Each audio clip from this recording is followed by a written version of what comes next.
Magpasalamat kayo sa Panginoon, dahil siya'y mabuti, ang pag-ibig niya'y walang hanggan. Magpasalamat kayo sa Kanya na Diyos ng mga Diyos, ang pag-ibig niya'y walang hanggan. Magpasalamat kayo sa Panginoon ng mga Panginoon, ang pag-ibig niya'y walang hanggan. Siya lang ang gumagawa ng kahangahangang mga himala, ang pag-ibig niya'y walang hanggan.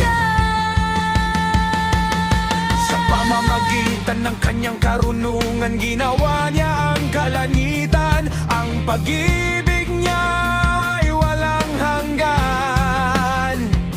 Inilatag niya ang lupa sa ibabaw ng tubig, ang pag-ibig niya'y walang hanggan. Ginawa niya ang araw at ang buwan, ang pag-ibig niya'y walang hanggan.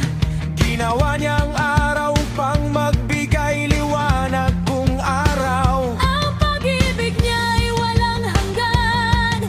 Ginawa niya ang buwan at mga bituin upang magbigay liwanag kung gabi.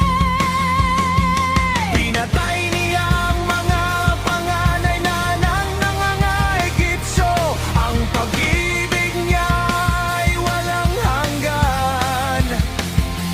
Inilabas niya ang mga taga-Israel sa Egipto, ang pag-ibig niya'y walang hanggan. Inilabas niya sila sa pamamagitan ng kanyang kapangyarihan, ang pag-ibig niya'y walang hanggan. Hinawin niya ang dagat na pula, ang pag-ibig niya'y walang hanggan.